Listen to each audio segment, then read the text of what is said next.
In today's class, we want to start running the brand strategy workshop.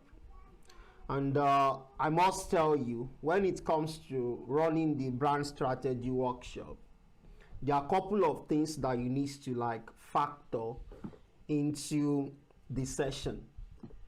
Remember, we said in the last class that you must have take the client from a point down to the point of you running a strategy with them. You see, as you are communicating with your client, there's something I usually tell my students. I'll say, one of the things that you want to try to do is to dare to be dumb. If you dare to be dumb, it's the same thing as you daring to be dumb. Those two things are different. But you need to learn to ask questions until two things will come to mind of the person you are questioning. Number one is it that you don't know anything at all? And number two, is it that, are you deaf? Am I not saying the same thing? Oftentimes, a lot of professionals, either you are in marketing, you are in sales, or designer, or strategist, at the earlier stage of our career, we always think that we know it all. And whenever we want to engage with clients, the best way we think we can express our brilliancy is by telling the client different sort of things that we've read in books. But in fact, what can really help us to showcase our brilliancy is the quality of question that we ask, not by what we are telling the clients. Because people often forget what you tell them, but they understand what they say. So the best thing that you can do for yourself is to question the client until they are giving you the solution by themselves. I don't know if you get where I'm coming from. That is, you need to learn to Yes, sir. ask questions. One of the quality things you can do for yourself as you are trying to build a reputable and successful brand is to learn how to ask questions. At least, if I want to communicate with my client, any client, no matter how small or big the client might be, I always have nothing less than 25 questions that I want to ask. Like, basically, I know I want to talk to you tomorrow.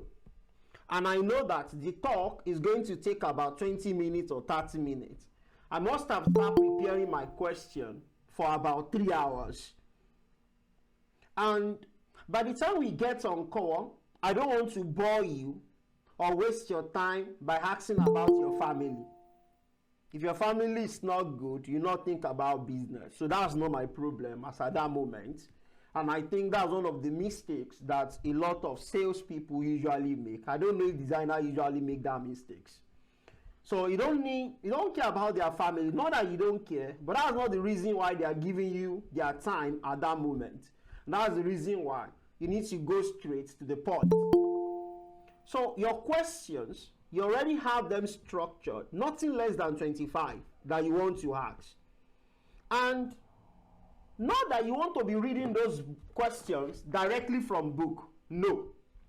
You are the one that prepared those questions.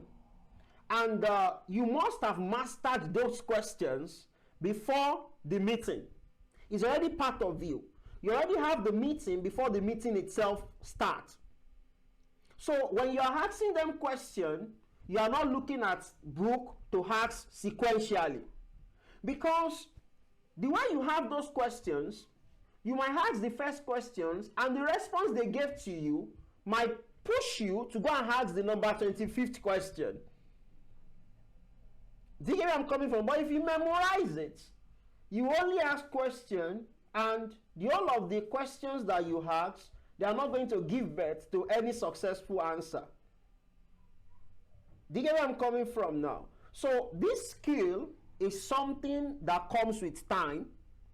But if you not, if you fail to start to in one way or the other start building that ability to ask questions, then there will be a problem. And I want you to understand something. See, when it comes to building a brand, it's not an easy thing. The last thing that usually come up after you build a brand is to start making money.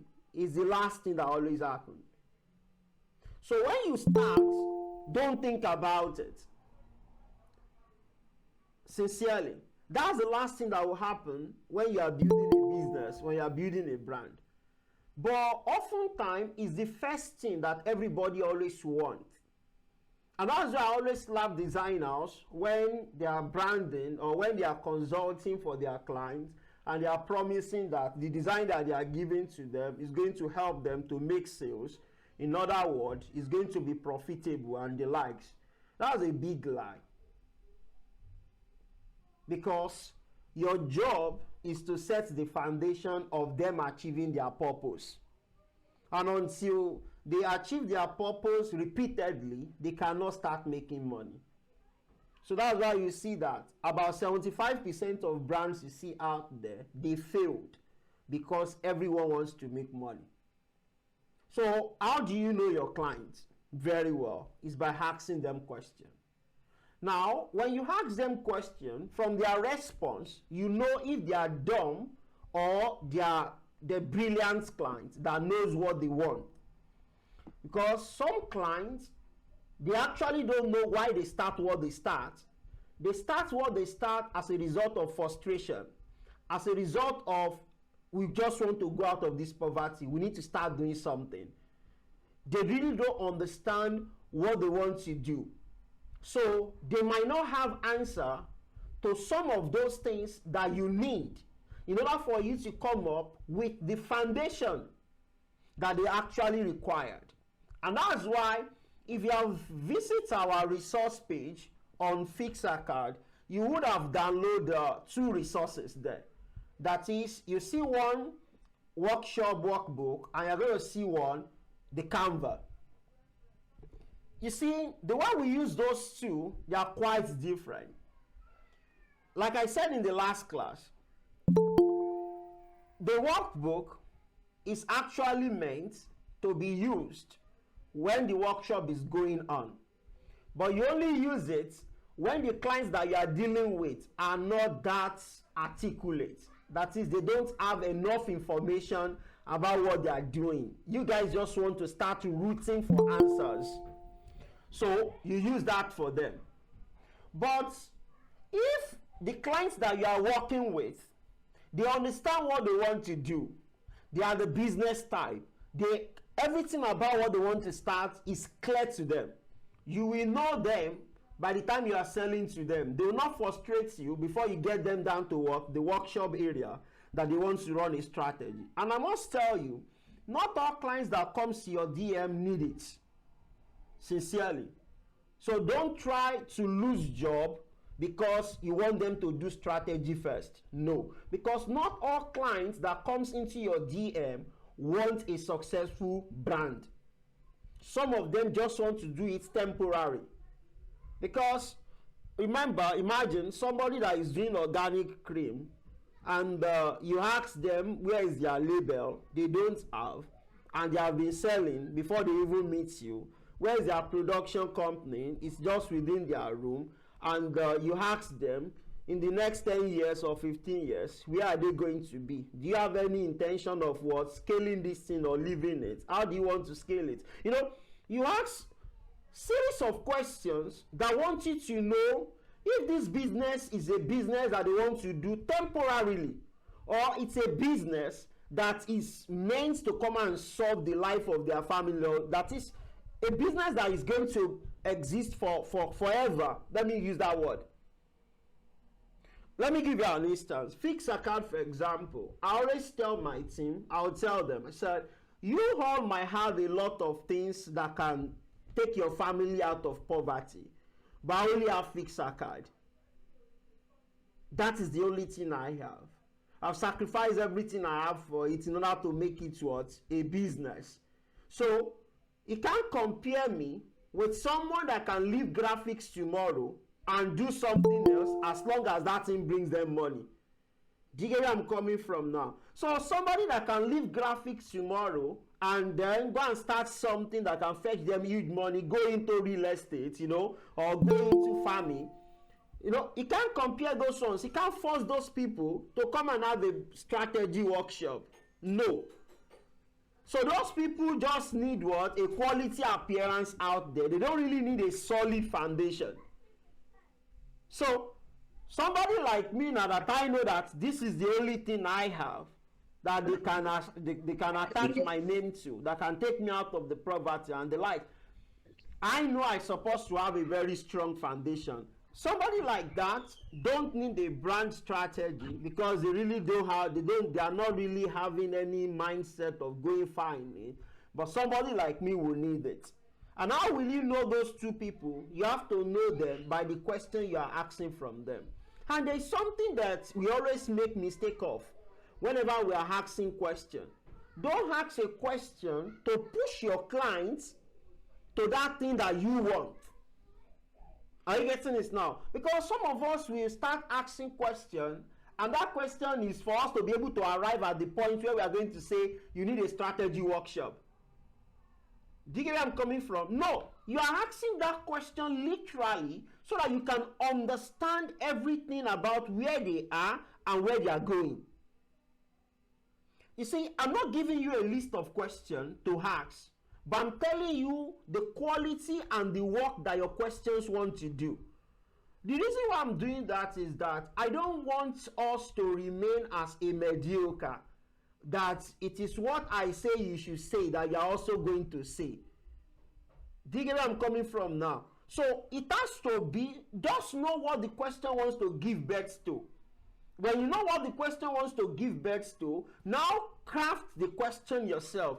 You might do it for the first time, it will not work. You can do it second time, it will not work. But when you do it continuously, it will only get better. But the mistake we always make is that we want to get it better at once. It's not possible. Even you yourself know that. Compare your design that you are doing right now and the one you've done 2 years ago, 3 years ago. If you're actually the type that focus on growth, your design will not be the same. That's it. So the first time you might not hit it, but still keep up with your question. Master it. Build yourself very well, and before you get to know, you are there already. I just pray God will keep assisting us. So that's that about questioning. So from the questioning, you already know that this set of people, they are not really equipped with what they want to do. However, they want to do it successfully well, and it's not a brand or business that they want to stop tomorrow. It's a lifetime business. For that reason, they need a strong foundation. So if you want to run a brand strategy session for such set of people, then you want to use the first workbook.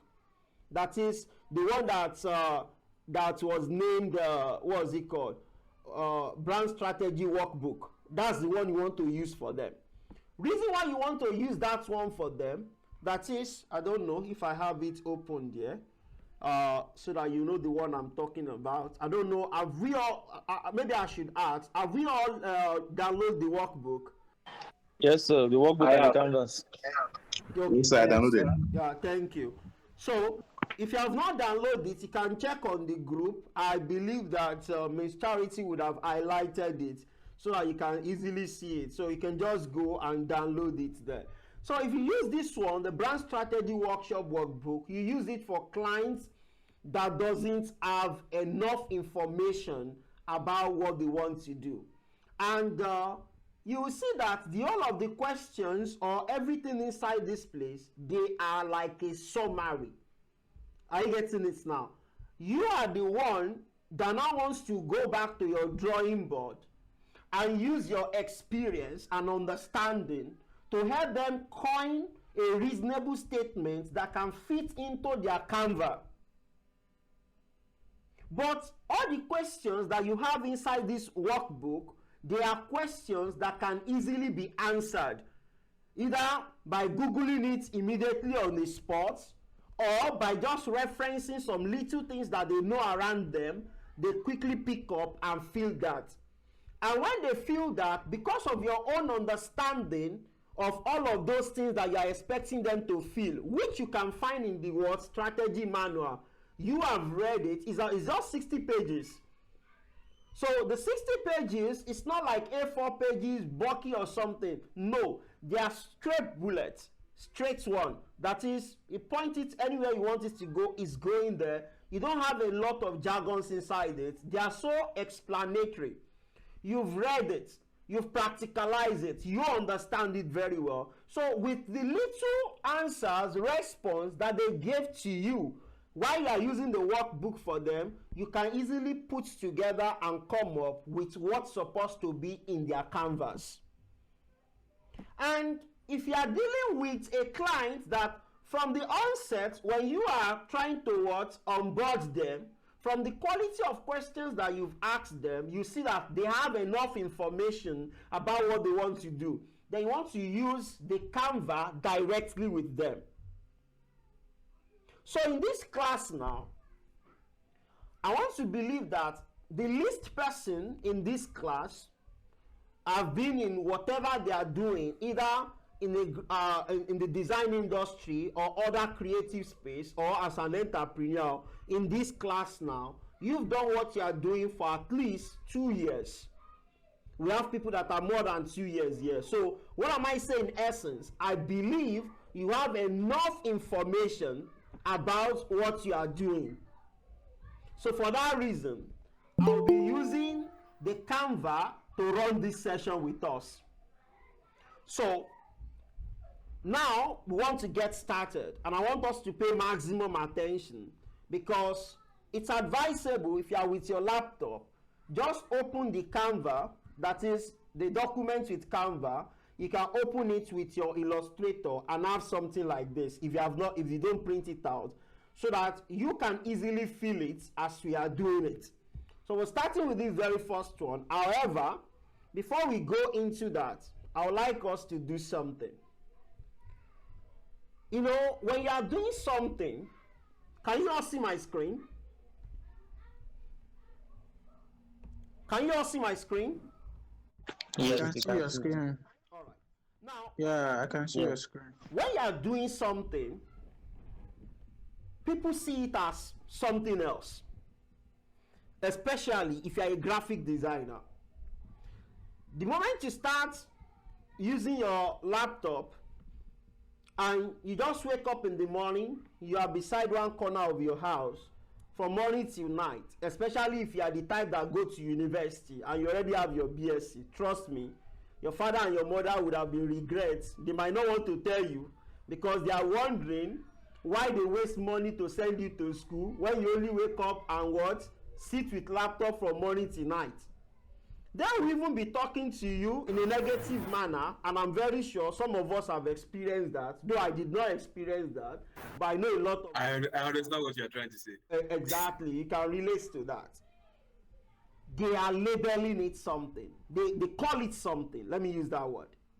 But the moment that you give that thing that you are doing, the moment you give it a name, the moment you make it exist like a company, they have another perspective about it.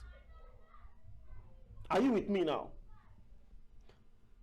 When you are doing something, the moment you label that thing, people give it another perspective. There's another view about that thing, other than the way they are viewing it before. If you do that, what happened? You have now create another perspective for that same thing that you are doing. And that is what happened when you wake up with an idea of wanting to do something. The moment that you label that thing a name, that you call it your brand name, the moment you start seeing it with another perspective. That means the very first thing that you want to do for your idea, because what starts a business is an idea. So the very first thing that you want to do for your business is to label it, so that they get to know that this is not you anymore, but another entity that you start. So if that should be the case, first thing that comes first in your business after you get an idea, before you do anything with that idea or make that idea become something that everybody wants to partake in it, the first thing that you do is to what? To get a brand name.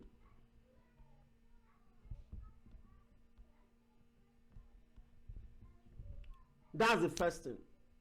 And this is the most dangerous thing to do in a brand. I want you to understand something. Whenever you hear the word brand name, you should know that you are talking about two things. You have a name and you have a brand. You see this one here, you have to be careful about it. Reason is because the word brand has to do with two things. And what are those two things? Number one is meaning. And number two is culture. These are two things that form a brand. Meaning and culture. So whenever you hear anybody say, I have a brand, my brand is, my brand is, my brand is, what you are telling us is that you have something that is meaningful and there is a culture that surrounds that thing. So meaning plus culture is what we call brand. And when we say name, it is a labeling that you give to that meaning and culture. So let me give you an instance. It is easier for you and me to go outside there now. Me and you will go out there and they will tell you that this guy is a Yoruba boy and this guy is an Igbo guy. So if something now happened, when I get there, the Igbo guy prostrated and greets, and me, the Yoruba boy, I was just like, sorry, I thought I'm 6 foot tall. I forgot that I'm short. Sorry, I want to say like I'm 6 foot tall, standing and greeting. Do you know what they are going to say when that happened? What do you think they are going to say? Is there anybody here that understands Yoruba very well? Hello, it might be a sign of disrespect. Disrespect, okay. Any other person? Also, lack of home training. Lack of home training. That's what they are thinking. But if the reverse happened to be the case, will they think the same thing? No. In Igbo, it's normal to stand up and greet. Do you know what happened there now? That's what they call brand name. That's complete brand name.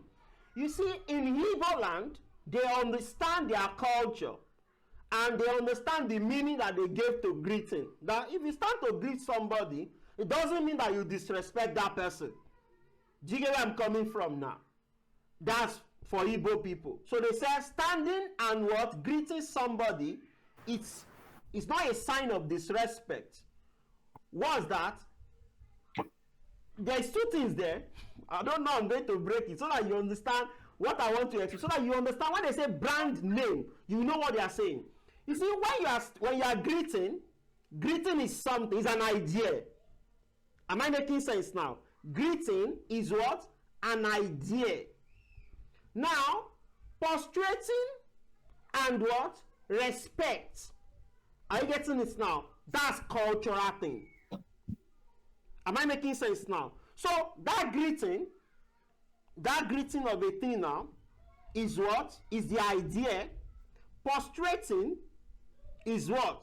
It's a culture thing. Are you getting it now? So when you greet somebody, it means that what? You recognize them. Am I making sense now? You recognize them, you see them, you respect them. In a nutshell, when you greet somebody, you actually respect them, you recognize them, you let them know that their presence is noticed.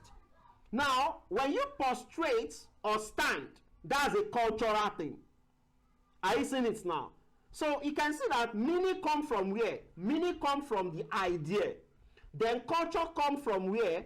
Culture come from what you do, how you do it. Like getting this now, how you do that thing that you do, that's where culture come from. In Igbo land, when you prostrate to greet somebody, they don't really see it as your thing. What they can only think is that probably you are copying the Yorubas. But in Yoruba land, if you stand and you did not prostrate, it shows that you lack respect. It means you have been moving with Igbo guys because they are the ones that doesn't what? Prostrate. So, do you not see what happened now? Labeling is the Igbo and the Yoruba. The meaning is what? The idea, which is greeting. Prostrating or standing is the culture. So when you see somebody that greets and prostrates, you already know that that person is coming from somewhere that we label to be Yoruba. And when you see somebody that greets and stand, you know that thing is coming from somewhere that we label well, that we label Igbo. That's how crazy brand name can be. So when they sound your name, it must re-announce your what? The meaning and the culture. So if you made a mistake with a name, so there will be a problem because there will be a sweep in culture. Are you getting where I'm coming from now? And that goes a long way, even more than the way we explain it now. And that's why one of the things you need to be very careful about is the name. Because that guy that is bearing a Yoruba name and is time to greet somebody, this guy might not even have ever lived in Yoruba land before. Maybe accidentally or because he likes that Yoruba name. That's why they call it that name. It might be a nickname. But because he mentioned that name to Yoruba people, they thought he's also Yoruba. Am I making sense now? And for that reason, they are what? Blaming him. Of which if they actually know that it is Igbo, they will actually educate him or not even look at it like probably he did a bad thing. When it comes to brand name, these are things that can happen. And that's the reason why once you have this meaning, which is the idea of whatever you want to do, before you start building culture, you must first of all start by naming that thing. So if we are together, let's see brand naming.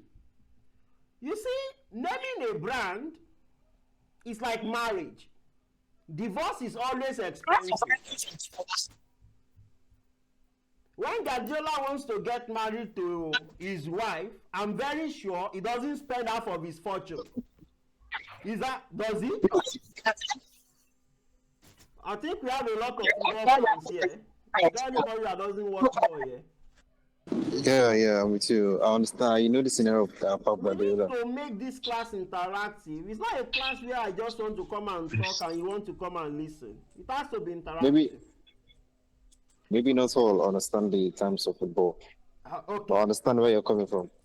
Okay, not everybody watch ball, yeah? Because I think that's one of those things that connect all of us. Okay, somebody wants to talk. I don't watch ball. Okay, you don't watch ball? Oh my God. Yes, sir. You're missing a lot, bro. You are missing a lot. Sorry, sir. So I know you need the class. I don't really watch ball, sir.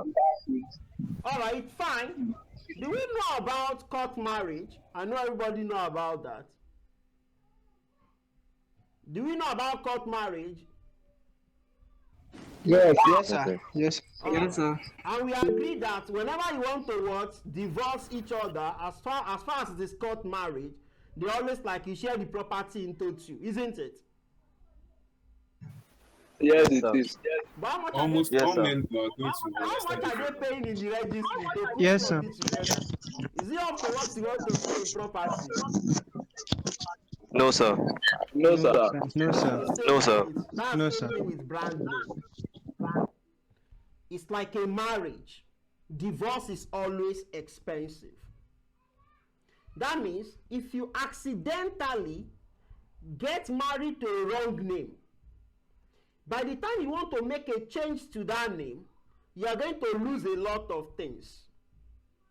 Because already you started losing a lot of things before you even take the bold step of changing the name and die once. So by the time you now change the name, there are a couple of things that will also be affected. You take for instance, I don't know if you guys follow this lady. The lady is in UK and she sells organic products. What happened was that our organic products have started growing well. Our factory everywhere is booming. All of a sudden, somebody just wake up one day and said that the brand name that she's using happens to be her own trademark name. Oh yes, I remember. Yeah, that was a big scenario. Yeah, and they charged the lady to court. When they charged her to court, if you don't want to pay this sum of money, then you have to change that name. Otherwise, we are going to fine you so amount, and you still have to change the name. In a nutshell, they already have a lot of packaging that has been what? Made with that particular name. People already know them with that name. Something is about to go down now. The whole of the packaging, you have to throw it away. Because now, you cannot use that brand name to sell again. How many publicity do you not want to start making for people to know that the product that is bearing this new name is our product? Oh, we are no longer using that one again. You need mad publicity. You see what brand name has cost them. And that's the reason why it's one of those extensive area of design or branding that you want to pay attention to. You don't just wake up one morning and be like, I want to bear this name, I want to bear this name, I want to bear this name. Whereby tomorrow you might have to change it. Now, what are the things that you need to consider when you are what? When you are picking a name? The very first thing is for you to understand the might of a name. Name, might. Although this class is not meant to talk about brand naming. However, I'll just give you some basic knowledge and understanding when it comes to naming a brand. There is a brand called Chief Nova. I don't know if I pronounce it well because it's not really an English word. This brand is a Mexican brand. That is, the brand is in Mexico. And they did poorly just because of one thing. The word Nova in Spanish means don't go. Are we together? Yes, sir. Yes, sir. Yes, sir. Yes, sir. So, just because of this statement here, the word Nova. Yes, sir. The word Nova in Spanish, it means what? It doesn't go. Because of that, this brand gain a different perspective that affects their sales. So, when you are picking a name for a brand, you need to be sure that this particular name has the appropriate meaning. It's not a meaning that one particular country will get it to be otherwise, and another country will get it to be something else, whereby you in your mind, you mean something else. So you need to be careful about that. Now, secondly, you must be very sure that no other brand is using the name, because two brands cannot use one name. You see, the first thing you need to consider, you have to consider the linguistic meaning. And secondly, is that it's better that your brand name does not have any meaning than your brand name should have a negative meaning. So, secondly, the brand name must be uniquely yours. It must not be something that another brand is using somewhere. And you, because a lot of us usually do that. I've seen a lot of people using the future, a lot of people, especially Nigerians. We like to buy things from the foreign. It's fine if you like it. I'm not saying it's bad thing.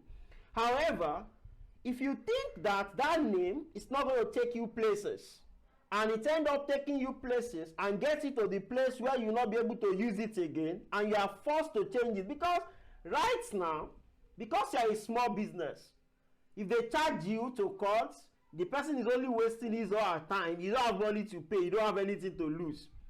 Nobody is paying attention to you. They are not talking to you. They just look as if you don't exist. Just like what is happening in Nigeria today. You know, if you want to make an ad, you have to pay a particular company that will check the ads that you want to make. Either you want to post it on Facebook or anywhere before you can actually put it out. But you are doing thousands of flyers, nobody approve it, the client is using it. They care, they look as if they don't care, or that rule does not exist. Don't worry. When that client grow big and they are now in global space, that's when they wake up. And they will now start charging them based on the numbers of flyers that they have on their page. That's massive payment.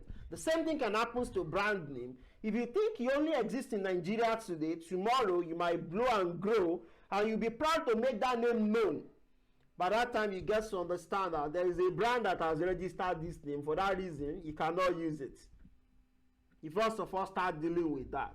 So in order to avoid that, make sure that the brand name is uniquely yours. Secondly, is that try as much as possible that brand name exists on the web space as a .com, not .co, not .ng, not .com.ng, not .co.uk, .co.ng. No, let it exist as .com purely. Now, notice something. Some people will go and buy domain and they'll start using the domain. Please, having a domain name does not mean that that name has become registered what? A registered name for you, or you have trademarked it to be yours. You might buy the domain name, it's available, buy it. And you are using it, but your brand name is not a name you can register because another company is already using it. So you don't want to make that mistake. So you want to first of all make sure that linguistically you are safe. And when it comes to what trademarking, that is, you are safe that you are the only one using this name, no any other brand using it. And thirdly, this name exists as a .com. Now, before we go, the last one that I want to tell you that you need to pay maximum attention to, because I've seen a lot of brands, especially for startup designers, I've seen a lot of names that even myself I cannot pronounce. Like, for example, I'm sorry if I offend somebody here. When I want to pronounce his name, I will pronounce Avga. I will pronounce, you have to start correcting me and tell me how I'm going to pronounce that name. That's not the only problem there. Another problem is when your brand name cannot be converted to verb. If that thing cannot change from being a noun to become a verb, then you don't have a very strong brand name. I don't know if you guys are getting me. I can't treat the topic brand naming completely here because it's a course on its own. And but you just need it here before you continue the nonsense that we want to talk about. So if you cannot name a brand and make sure that name change from what? From being, what's it called? From being just a noun to become a verb, then you need to work on it. Let me give you an instance. Google, for example, it has become a verb. Because if I ask you something now, what are you going to tell me? Google it. Ask Google. It has moved from... I can't hear you. Are you the only one? I can hear you loud and clear. I can hear you. I can hear you. I can hear you. I can hear you. I can hear you now. I can hear you now. It's my network. I can hear you now. All right. So, for example, Google has moved from just being an ordinary noun to become what? A verb. When you want to tell somebody, you say Google it. So, Uber, I don't know how sound it is in Nigeria now, but over here, Uber has become what? A verb. So you say Uber there, Uber eats. So those are names that has moved from being a noun to become a verb. Now, if you have really worked on your brand name very well, then your brand name should sound as a prefix to your product when they become a verb. Are you getting it now? Let me give you an instance. Okay, for example, fix a card, for example. So if I want to name any of the fixed products, I can actually say that fixed branding. Are you getting this now? Okay, fixed design. Are you getting this now? So it translates what the meaning Fix that we what? actually want is to what? To serve. I guess that's, I'm just giving you an instance of when a brand name can easily make it to what? To verb. Let's take for instance that the copywriter of Fix a Card want to write a copy for Fix a Card now for an advert, and it'd be like, if you are a designer and you want to start making six figure like you have always wanted, then this is the time to fix your financial discipline. You know, you see, the brand name come there to wrap up what? The copy. Are you seeing this now? And that's one thing that you want to do for your brand name to be memorable. Aside from using your brand name to replace pronouns such as we, I, our, what other one? Us. Aside from using your brand name to replace all those words, your brand name can as well help you to wrap up your copy and be a call to action. These are things that goes into naming a brand. I would like to stop there because it seems I'm flogging more on the mic. Another thing that you need to look into after that, after making your brand name to make sure that it can become a verb, is to consider the qualities of a good name. You have to consider the qualities, and we have about 10 or so of such. One of it is that if you can try as much as possible to make it meaningful, it's going to make a lot of sense. That is, make it what? Meaningful. So if you ask me, how can you make your brand name meaningful? Meaningful. It's that when somebody hear that name, they want to know the story behind it. How do you come about it? For example, now, I cited a brand name initially, and I was like, maybe that brand name is not good enough that it can be turned to verb. That it can be turned to verb does not make it a bad name, because it might not be able to do one thing and be able to do others. That's where understanding comes to play when it comes to all these things. You know, I can ask you that, what's the meaning of that thing? That comes in proposal. If you submit proposal for company and they are wondering about your brand name, and they be like, oh, how do you come about this name? And the brand name has enough story behind it that get them interested. It shows in depth. It shows how committed you are for you to have picked a name like that. And you start seeing them having a conversation, a lot of arguments with her. Before he gets to know, that meeting is stipulated for 1 hour. You already use 30 minutes to get them engaged. The remaining 30 minutes, they don't want to hear what you want to say. They just want to approve because they already buy into you. And that's why in sales, number one thing that you want to always push for is to put a smile in their face. If you can make your customers to laugh, you can get them to buy. That's one ashiri. You can keep it till when we have a sales class. So let's go on. So secondly is that it has to be distinctive. Are you getting where I'm coming from now? Distinctive, that is, let it be unique, let it stand out compared to any of your competitors' name. And I've observed this is where a lot of people focus on, that makes them lose every other thing that their name is supposed to carry. They want it to be distinct. For that name, you see a lot of spelling. And they'll be like, how do you spell your own name? Do you spell? No, I replace the C with K. I replace it.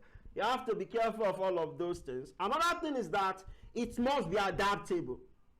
If you can make it adaptable, that goes a long way. Adaptability is the ability for that thing to change to and become to verb. They start using it in their conversation. They start using it as a slangs. That shows how adaptable your brand name looks like. I hope we get that. Another one is it should be legally available. That is, you want to trademark it, that name should be legally available. We have a couple of names before we arrive at Fix a Card. but they are not legally available, because as we are crafting them, we are searching for them immediately. And I remember I want to buy the domain for Fixer card. I think we are asked to pay, was it not $4,000 or something, because somebody already picked that name. So but there's Ojoro that we did there that enabled us to get it without paying that guy. So let's go on. So we'll go to what? Linguistical words, variable. So it should be something that people can pronounce easily. Do you get where I'm coming from now? It should be memorable. Make sure that your brand name is memorable, something that people can easily remember. Don't pick a very long name that I need to start racking my head before I remember it. And in terms of visual, it should be something that when it's accompanying a logo, it's going to look well. Do you get where I'm coming from? We need to consider that also. Let it sound good. Let it make it easily spelled, make it easily pronounced, and the list goes on. Do you get where I'm coming from now? So that's that. Now, when you want to name a brand, this will be the last clue that I'm going to give you about brand naming, is to know the types of brand name that we have and their classes. Types of brand name and what? And their classes. So if you know how to class a brand name and you know the name or the category in which it falls to, it helps you to come up with all those brand names that have the quality that we have mentioned earlier and that prevent those mites. Do you get where I'm coming from now? So let's look into that together. We have, in terms of category, let me make it like this, the way I have it here. If you are constructing a name, this is how to construct. Is it how you construct it to be a real word? That is a word that people can, that it's actually a real word. Or you make it a compound word. Or you coined it. I seen it now. So this can only be three things. Is it that name is actual word that exists out there, or it's a compound word, that is you combine two words together to form one, or it's just a name that was coined. You know, you just come up with it by putting letters together, and coined words are kind of very similar to compound words. For example, Netflix, Google, are you getting it now? They are coined word. They are not compound, they are not real words. Am I making sense now? So that's not about that. And also, when it comes to your approach that you are using to what? The approach that you are using to name. You can also have that to be three categories. The first category is descriptive, whereby by reading the name, they already know what you are doing. You be only. So this is suggestive. This one will give you the idea of what that thing is doing. An abstract. It doesn't really have any meaning. Do you get where I'm coming from now? So it's just abstract. Not really, because it has nothing to do with what they are doing. So it's just a name that you cannot comprehend how it relates to what they are doing. Do you get where I'm coming from? For example, if I say Virgin, I could remember Virgin because that's the network provider that I'm using, and at the same time it's one of the airlines that we run over here. So Virgin, Amazon, these ones they don't collect my money tire. So Amazon is what is it called? Is a real word. Are you getting this now? Virgin is a real word, but these two names, they are abstract. You cannot really say that this is how they relate to the brand that they represent. Do you get where I'm coming from now? And when it comes to suggestive, we have brand name like Ivory. It's a real word and it suggests something. Do you get where I'm coming from now? And a real word and descriptive, we have Whole Food. So this is a brand name. You can see it tells you directly what it is, explaining what the food is all about or something, and it's a real word. So it can also be a construct, like a compound words, and it will be what? It will be abstract, like Everlane. Are you getting this now? Jet blue. So the jet and the blue, ever and lane. So they combine them together to form a single word. However, they are abstract. It sounds like a word that is correct, but we don't really know what their meaning look like. So grump, or see, okay, grub up, fix up. So these are compound names. That's what? They are suggestive in nature. So fix up is a compound name and it's suggestive. Do you get where I'm coming from now? So we can also, and grub up, you know, when they say up, you already know what it means. And when you say descriptive, fix a card, for example. So for when you hear the word a card, you know it's academic related. You know that. So the word fix, it means when you want to repair something or put things together academically or whatever you might think. Microsoft, yeah, it's a descriptive words as well. Micro and soft.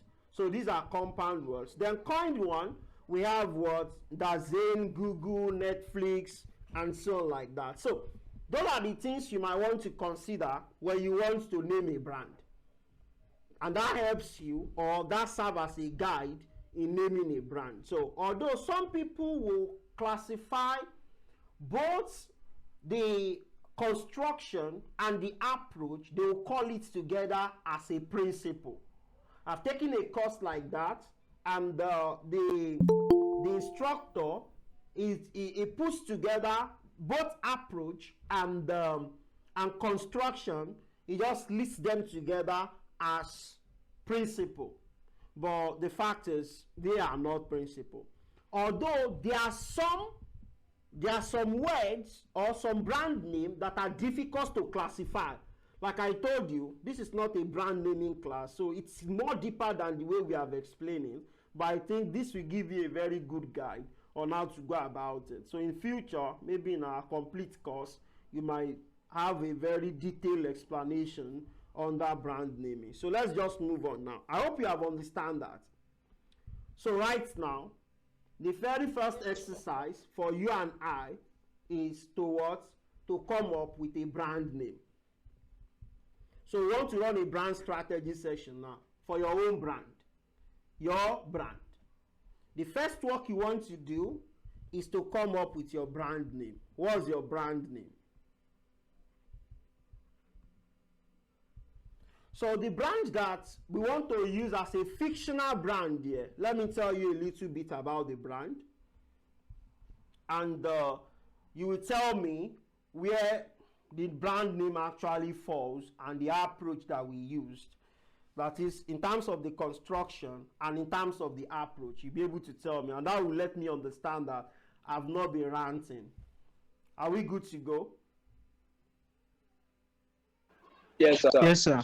All right, guys. Thank you so much. I really appreciate you guys' time. It's not easy for you to spend 2 hours with somebody ranting. I appreciate it. Thank you. Now, the brand that we want to talk about today, the founder of that brand, her name is Labake Ogunshusi. Labake Ogunshusi. That's the name of the brand owner. And she actually came from a poor background. Thank you, Abdurrahim. Labake Ogunshusi, thank you. So she came from a poor background, and she tried as much as possible to move with the elite. And after failing JAM several times, she decided to do something with her life, and she put monies together and go into baking school. After learning how to bake, she does not want to end up like her parents. As much as possible, she tried to go to a standard word, colonelary, or what did they always call it, school. And after her graduation, she chose to want to what?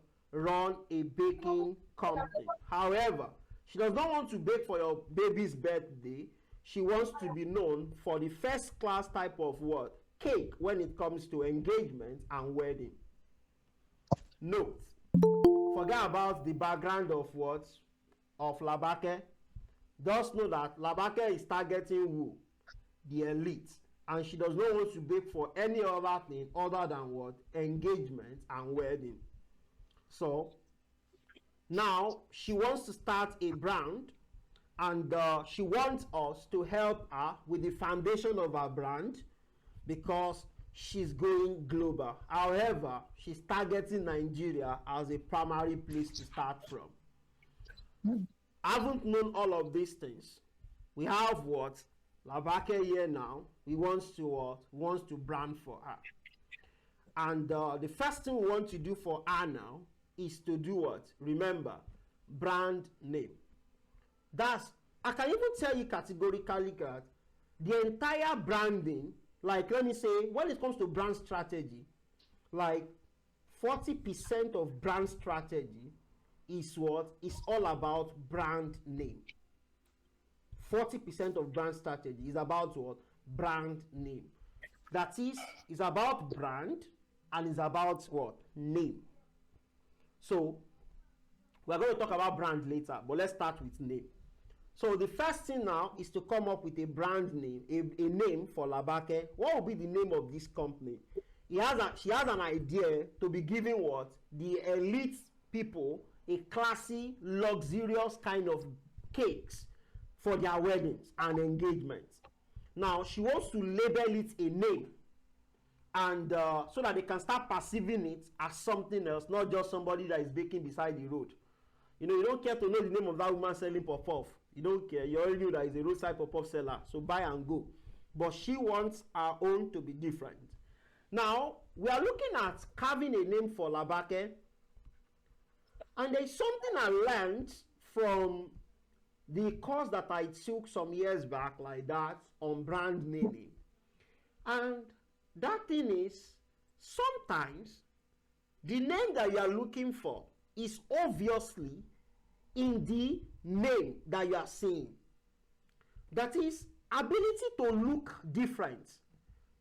When you are looking at something and you look at it, you can actually see a lot of things inside one thing. Am I making sense now? So, like Martin Mario. Oh, Martin Mario. Okay. Can we say Martin? No, it can't work. That thing does not repeat itself. I want to tell you crazy thing about looking at one thing for long. You see, I'm struggling with Martin Mario. I want to bring something reasonable out from it, but I don't care the numbers of mistakes I want to make. I keep on roaming around with this. Okay, what if I call it, Mario? Okay, Mario is already there. Oh, Matima. Oh, no, Matima. Oh, does that make sense? What would they think? Matima. Oh, okay. Let's look at it further. We're going to see something that makes sense here. Okay, somebody is already saying something, and I think we are going to go with that. Okay, so this person did not make me continue again, but I think we are going to go with that. Okay, Matima, that makes sense. Matima, that makes sense. That really makes. You see, there are a couple of brilliant. Everybody here, they are brilliant. Even at the Matima. Is that what? Matima. Okay. Matima. Okay. Bakelite. Okay. Martin. Okay. Oh, do you know that Martin? I think I like that. Martin, my team. You see that? Look at the way it sounds. And that's how you see, just by looking at just one name, you just see, and that's crazy thing I do in coming up with a logo idea sometimes. I can just look at, okay, is there a way I can put all this letter in one place? And when I start doing the madness, I'll come up with something that everybody, oh wow, this makes sense and the likes. So that's just it. Just learn to look further than just the surface. I think I like okay, matrio, you see. So that's simple. So all those things that we think is ambiguous, they are simple already. So looking at labake, somebody say we should go with this. Labake. Now, before you proceed, you have to know what they are going to think about that name. La, what does la mean? What does bake mean? Okay, everybody understand bake. I think nobody is going to misconstruct that. What about la? La, I don't know if this is spelled correctly in Arabic. La simply means negation. Do you hear what I'm coming from? No. La in Arabic, it means what? Negation. So la, no bake. Oh my God. Just like the Spanish word. I think it also means like D in French. In French, I think right? that's a French meaning. So like, in French, yeah, it sounds like D. D. Now, let us go in deeper now, linguistically, because you don't want anybody to misconstruct or misinterpret this name. Now, linguistically, if you look at the word la in Arabic very well, is it spelled as L-A? And sometimes the word la, as far as it's known as no, sometimes it can be translated to yes. But there must be some condition that comes into it. Okay, let's see. Now we now want to transcend into, there's a crazy thing in branding. You always think it's an easy job of pushing pixels. If you are still at that stage of pushing pixels to make 6 figures, my brother, you might stay longer there, because you have to do the job that has to do with the thinking, not the pushing of the pixels is the least amount of work when it comes to branding. Now look at what is happening to us here now. We have come up with a very reasonable name that if we look at it in one direction, it makes sense, because Nigeria now are not even adapting the French language, which means whenever they want to post their children or their friend, they'll be like, oh, Martin et Omakosa. I don't know, maybe I've seen those things before. If you are watching WhatsApp status a lot, you must have seen it. You know, instead of saying yes, sir. Like they are trying to. I use it too. You always use it, right? They are trying to embed what French language into what their communication now. So which means this brand is going to what? It's going to should I say? It's going to be in vogue, so that somebody will not think because I saw his name. That's why I use the word vogue. But it's going to be a kind of current brand that is relatable. Yeah, it's going to be relatable. But we don't need to look further now before we settle for it. Because sometimes you might look at it that it's beautiful. That might be the reason why you're going to drop it. That's branding for you. Now, how many Arab country or how many Arab people usually go into cake baking? Like they want to do wedding, they make it a culture of cutting cake. Now, at this point in time, you now need to dig into Arab culture. So if Arab culture is a culture that embraces cake very well, and you know that they might be interested in this brand and it's part of their cultural things, then you don't want to go with this name. Am I making sense now? But when you run your analysis, when you make your research and you deep into their culture and you see that the name of the culture, that this name does not go with their language, they really don't have anything to do with cake. It's not part of their thing.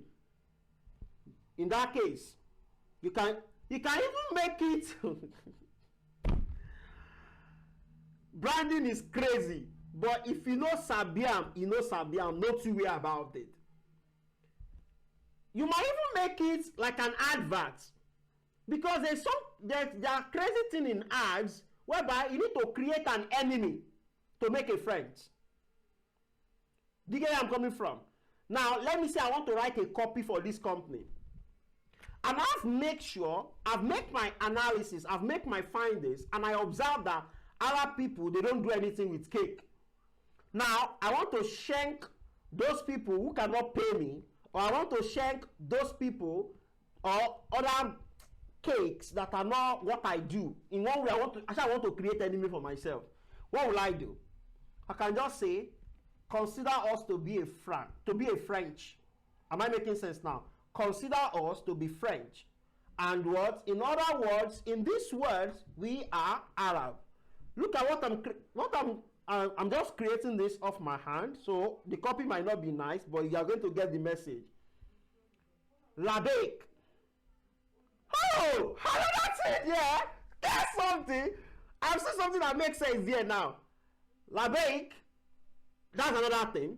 If an Arabic person is going to pronounce that word now, they can pronounce it as Labeik. What does that mean? I'm listening. Monje, like I answered you. Labeik. Do you get that now? So that means they call, they sound, Labeik, they respond yes. Do you get where I'm coming from? And those French people, we are the one. Debate, right? No. These are what you do with fun. And that's why when I see people creating a fictional project, I'd be like, this is avenue for you to be crazy about what you know. This is avenue for you to dig deep and learn more, try different things that nobody is going to criticize you to come up with something. Do you get where I'm coming from now? So if I'm branding for this particular company in real life, I'm going to win them now. Because I now have understanding of different culture, which make me fit into the room. I talk about French, I talk about Arabic, I talk about Nigerians, and that makes them give you credit as a designer. That's a plus. So, enough of that rant. I believe we have gotten the argument that can come up when you come up with a brand name, and we see how we can navigate that argument, and we know what to look at now. So, if that should be the case, I think we can move on now. So we are using Labeik. So that's the name of the brand. What's the next thing to now look out for? The next thing now is to look out for the brand. We have solved the name. We want to solve the brand now.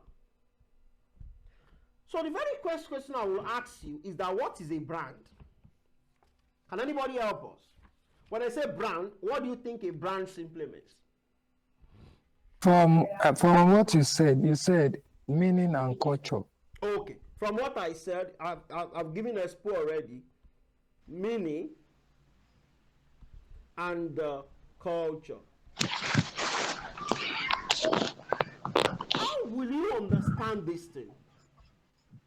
It might be kind of difficult for you to understand this thing, but the way you can understand this is that when you see some logos, by default, something comes to your mind.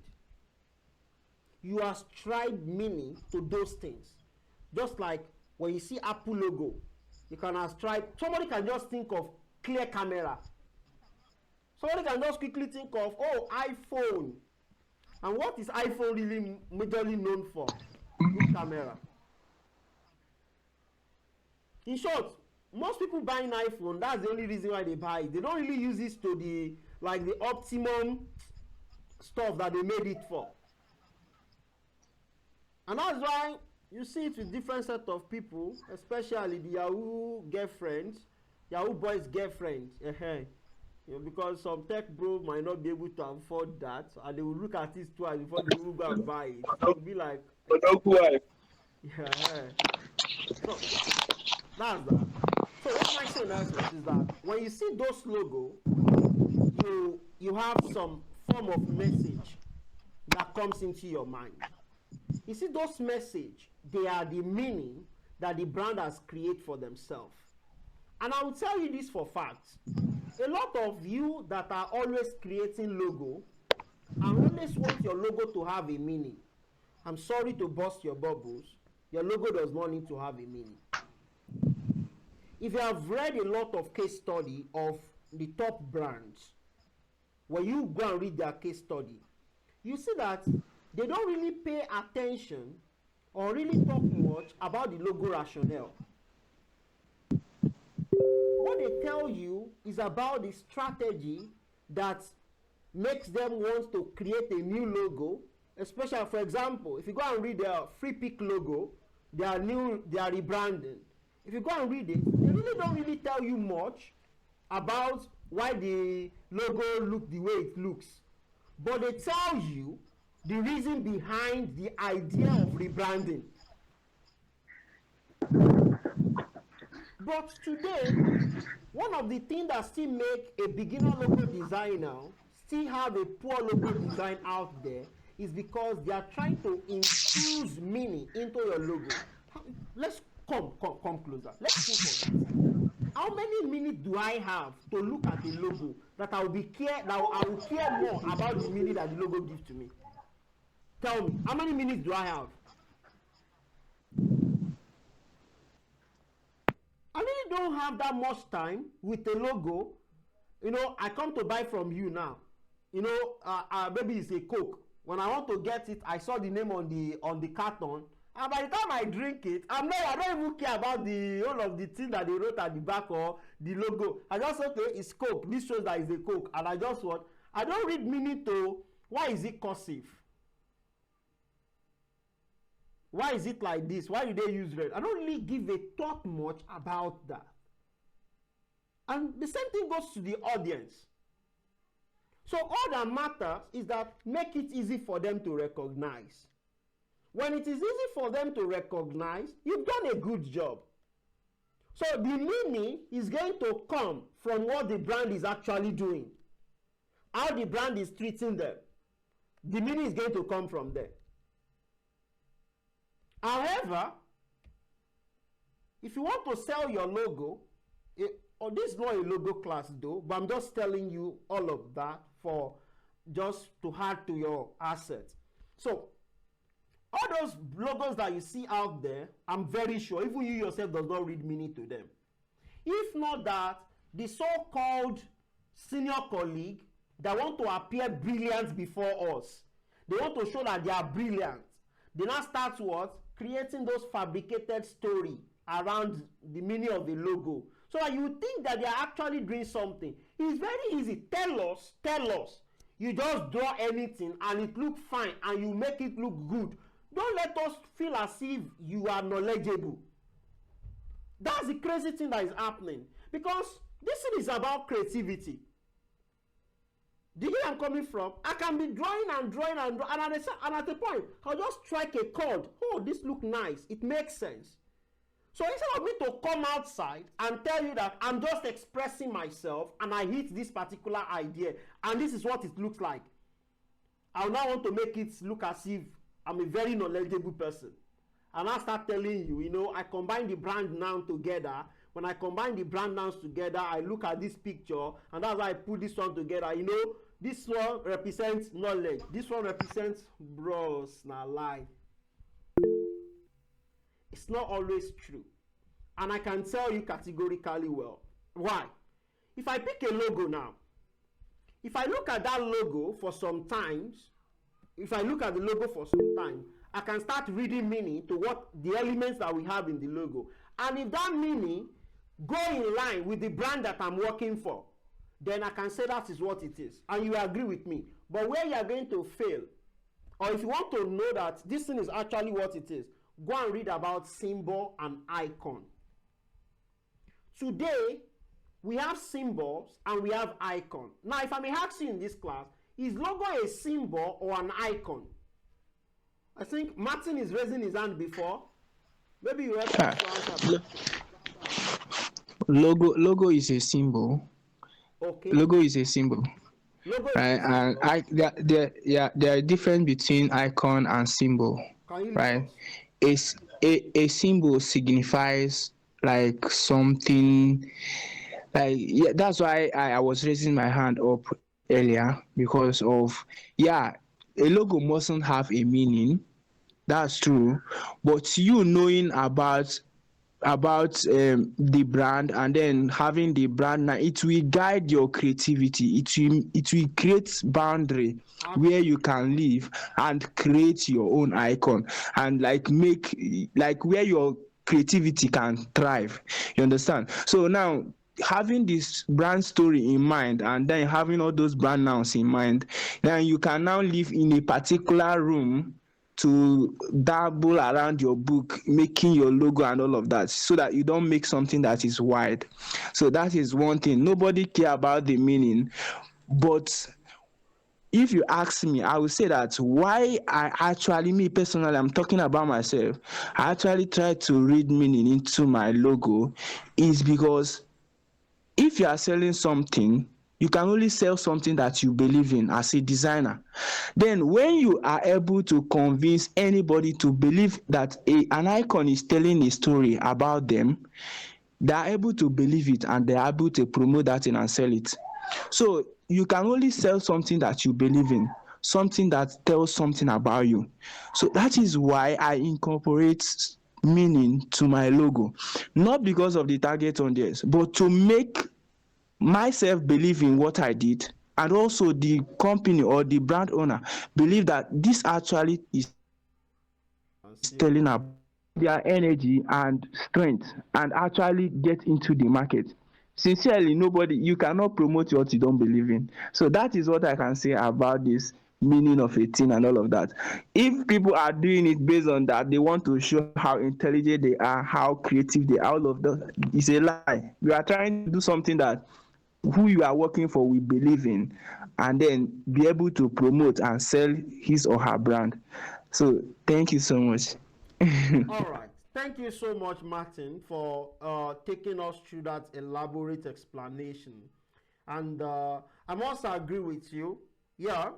But I will not go further. Reason because we are not in a logo class. We'll have made some argument that will make us arrive at something that is universally accepted and how we should do things. And but we are not in a logo class.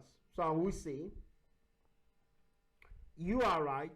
However, if you want to sell a logo, it has to do with a story. And telling that story has nothing to do with the meaning. But I'll just put it like that. But continue that if that is working for you, pending the time that we are going to see again. Then we can now talk about Sir, sincerely, if you didn't tell me now, I'm going to continue to disturb you because I'm here to learn. Yeah. now. I'll come to your DM. Let me I'll quickly send you email if that will work. let me quickly To get clarify an something. explanation. Let me quickly clarify something. You see, symbol and icon. We need to understand the difference between them. An icon is something that we use to represent something. And a symbol is what stands for something.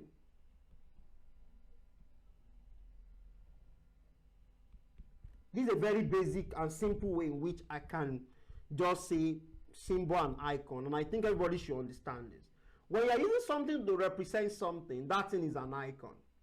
But when something stands for something, that thing is a symbol. So in some cases, some icon, they always migrate to become what? A symbol, depending on how effective you have used it.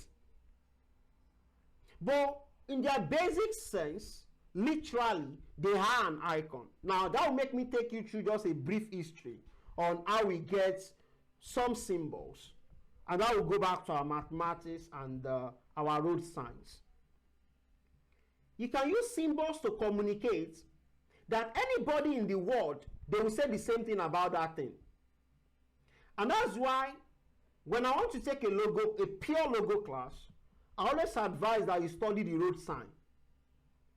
Because that is what a deaf man, Igbo, Chinese, as long as you are staying in a particular country that they want you to obey rules, you will know that either you are Chinese, either you are Yoruba, Nigerian, either you are this or that, you will all obey that symbol.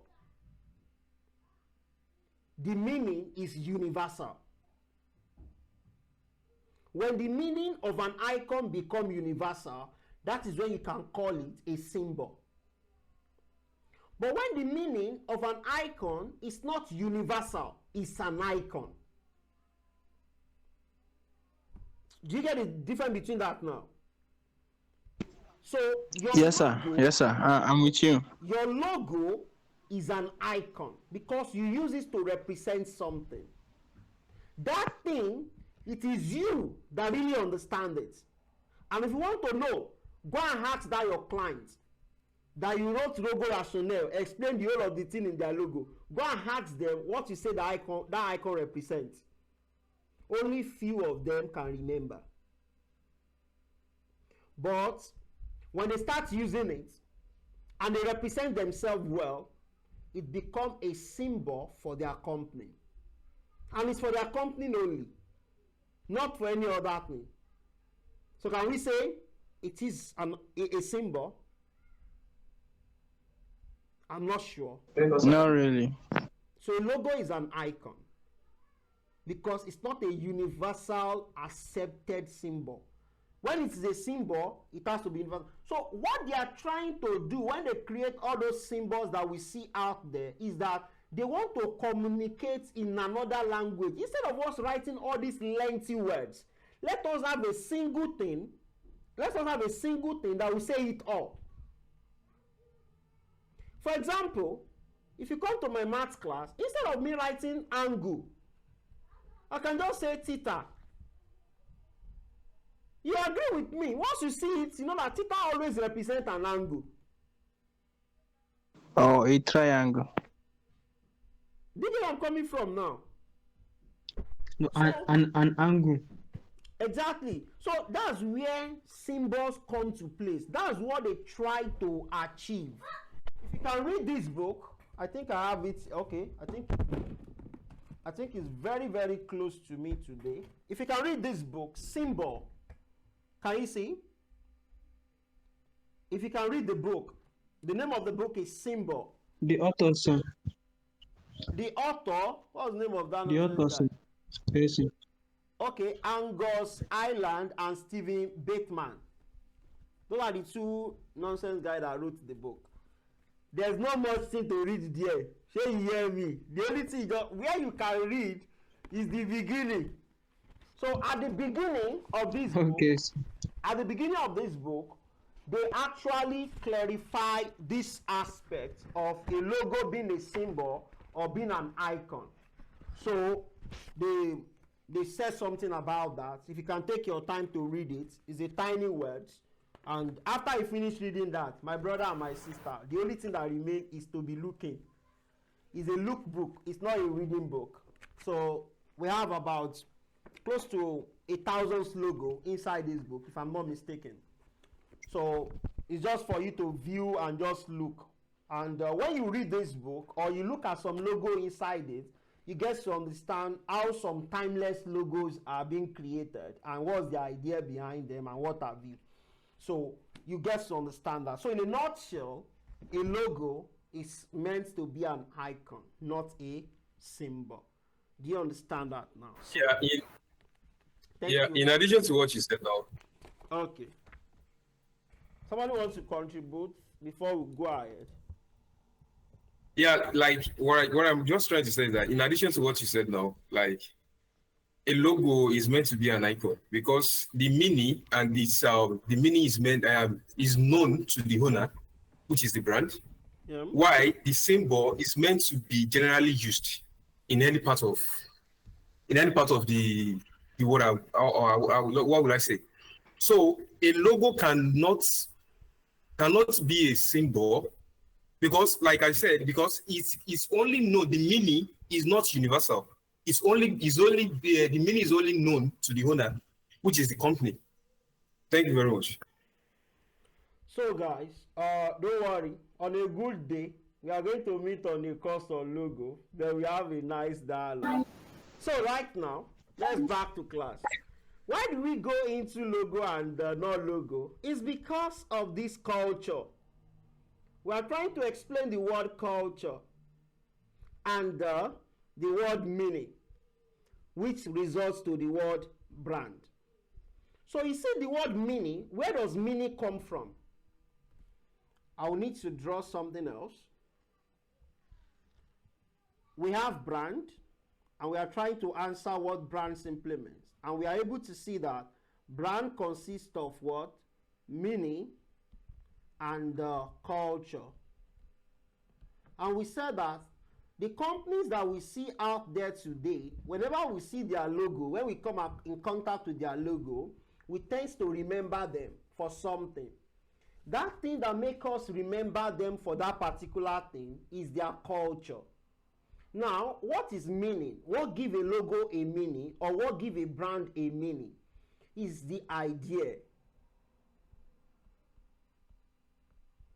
So you want to ask, what's the idea that gave birth to this your business? Ask yourself now. What's that big idea that you have that make you think that you want to be a graphic designer? You need to ask, because that idea that you have is what is going to what? Become the mission that we can call your purpose. And before I go on, I would like to ask something. I don't want this class to go more than 7 o'clock. And that's why I'm trying to short what I'm supposed to argue or take you guys into. But notwithstanding, we still try to cover what we need to cover. When you talk about mission or purpose, do you know why it is important?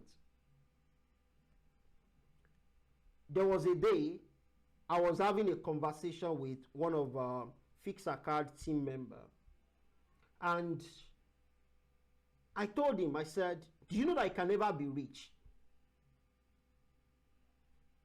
And he was like, oh, and I said, okay, I want to ask you a question. How much do you think I can give you now that when you have it, you are successful? And I think he mentioned $1 billion, if I'm not mistaken. So I want to pose the same question to you in this class. Like, how much can you get now that will make you know that, oh, you are rich? Okay, Martin.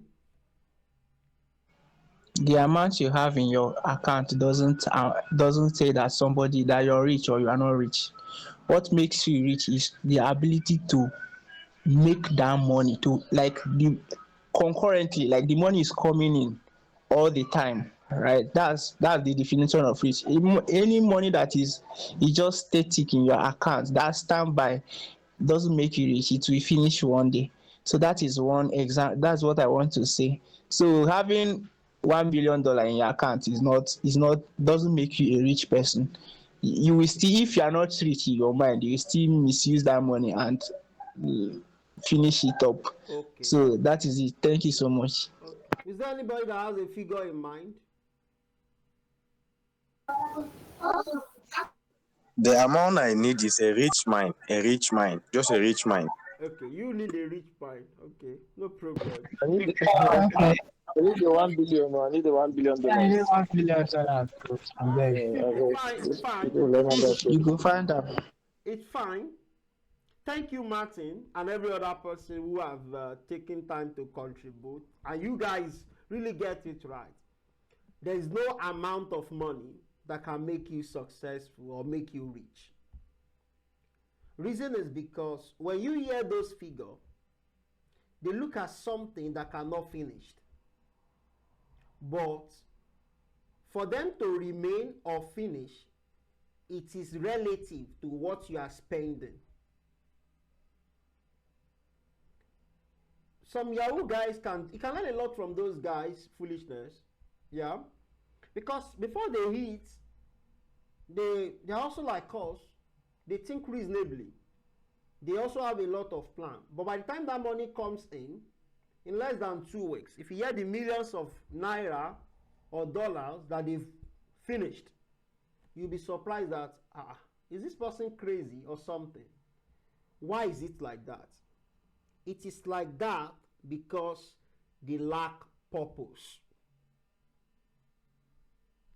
When there is no purpose, you cannot tell the time that you have reached and the time that you have not.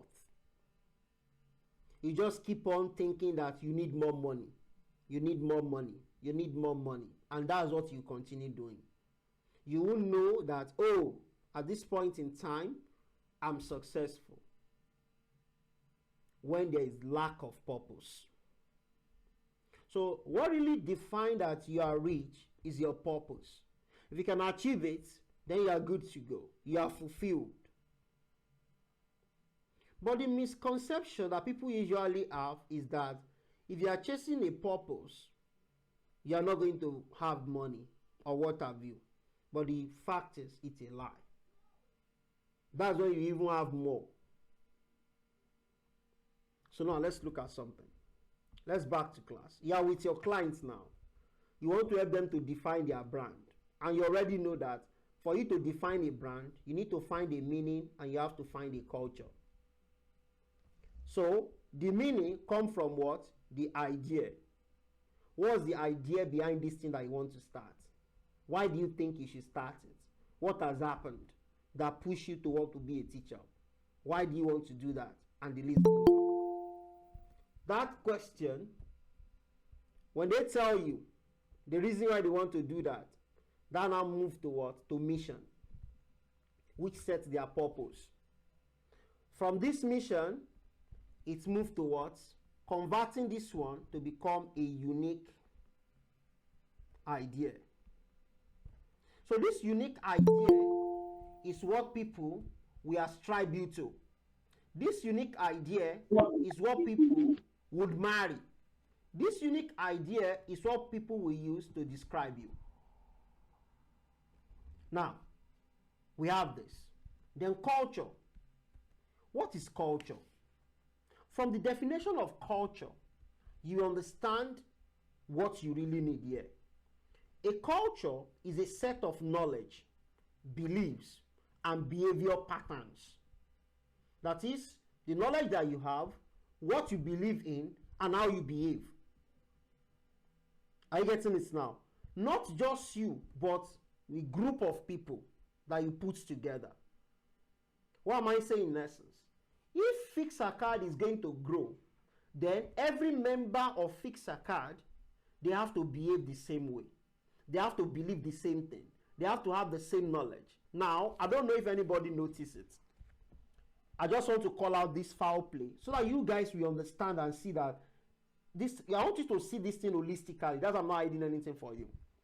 Yesterday, if you observe that all the posts that we have on FixHub, we are like each of us are editing them one after the other. Like one post, you can edit it like 3 times before we finally drop it. Some, it's just once. I don't know if anybody noticed. Did anybody notice? At a point, there is a particular one that was deleted and then rewrites. What is happening? It's because the way of constructing our words is yet to what? To come in a synchronized way. Do you get where I'm coming from now? All of us have not have all those knowledge completely. And that's why it's like that. So when everybody get that knowledge completely, that's at that point, we all share the same knowledge now. We all understand the same thing now. And those kind of things can take time if you don't have something that is checkmating it in place as a brand. So that's why we said, when you talk about culture, is a set of knowledge, belief, behavior pattern of some what? Sets of people, like some group. And these things is going to what? Is going to include the kind of material that they use. Sometimes, if I design, you hear them saying that this does not look like Fixacard design, so you have to redesign it. So I have to go back again and redesign. Like yesterday night now, I cannot just verse. I was designing thumbnail And when I designed the first one and I submitted it, they rejected it that it's not looking like Fixacard's own. And I was like, this thing fine and it makes sense. So it doesn't look like Fixacard own, so I should go back and redesign it. So I have to go back this morning and then redesign it and submit it again. And when I did, and they be like, okay, it looked like it now, and it got accepted. What am I trying to say in essence is that they want all the materials to look the same. So that if I'm doing it, if another person is doing it, if another person is doing it, it looks the same way. The way I attend to you, the way I talk to you, any other person in Fixacard will also talk to you the same way. That is what they call culture. So it's not something that one person is going to do. It's something that everybody needs to do. So if you go to most of the staff of Fixacard page, you practically see that almost everything is, what is happening at Fixacard is almost what is happening there. Do you get where I'm coming from? That is culture. And that is what you want. When you understand the definition of culture in this manner, it helps you to create one for the brand that you are working for. And once there is culture in place and there is meaning in place, what happens? You have a brand. And in order for us to now what? Make culture and meaning to be in place. That's the reason for the first exercise that we want to run here. So what's the first exercise? Is to create and construct brand pyramid. So the first exercise that you want to do now, I've explained what and what you need. I've explained the meaning and the culture and why you need them. You've understand that. So for you to be able to put all these two things in place, you need this exercise. What exercise? Brand construct pyramid. Now, what is inside this brand construct pyramid? You need to start from the down part to the top. You start from here. You start from here. When you answer this question, you come to answer this one. After you answer this, then you answer this. After you answer this, then you answer this. After you answer this, then this before this. Once you are able to complete this particular pyramid, the end result is going to be two things. What are those two things? Number one is to come up with your functional benefits and your emotional benefits for your brand. What's the functional benefit of your brand and what's the emotional benefit? That is, what does your brand do, or what people want your brand to do, and how does your brand make people feel? Are you guys getting my explanation here? You have started work, because this is your assignment now. You have to finish and do this today. And that's why I'm explaining it now. So, for the mission, what is mission? Mission is what? A declaration of intent. What do you have in mind? What do you want to communicate with people? Declare it. Let people know what you stand for. What do you want to achieve? So when you say the declaration of intent, that is, what is your reason for being? Why do you start this business? So it's not enough for you to say you started because you want to make money. No, it's a weak validator. There must be a big idea. There must be a solution that you are looking for that make you start. Now, for you now to do that successfully, you have to do two things. What are those two things? You must look at your own perspective, that is, the brand perspective, plus the user perspective. Combining these two together, that is what you are going to use to form your mission statement. Now let me give you an instance. Let's take for instance that your idea, that is your perspective, is that we think people should work more. That's what you are thinking. That's the idea. Your idea is that people should work more. people should work more. That's what you are thinking. That makes you want to start a business. You must now think that about the users. So, what does the user think about working?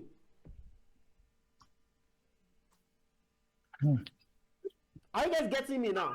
Because it's not enough for you to think about what you think. You must as well consider what the users, the people that you are targeting, what are they thinking about what you are thinking? What's their perspective about your thoughts?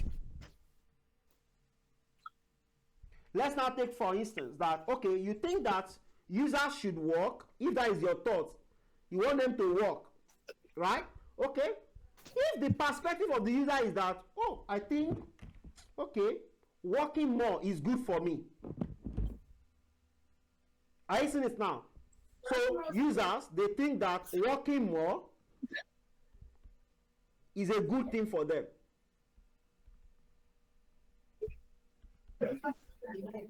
This is the brand now. Brand is thinking that people should work more. That's what brand is thinking. That makes them want to start the business. People should work more. Let me put it well so that you see it clearly. I'm coming. Brand thoughts are brand perspective now. People should do what? People should work more. What's the perspective of the users? Working more is good for me. Is good for me. Have you seen the two now? So combining these two together, what's the owner of the brand is thinking that made them want to start the brand, and what the users are thinking that will make them to buy the brand. Those are the two things that comes together to form the mission statement. Now, if you put these two together, you can now work, you can now come with a mission statement that read like this. We make stuff for you to work more.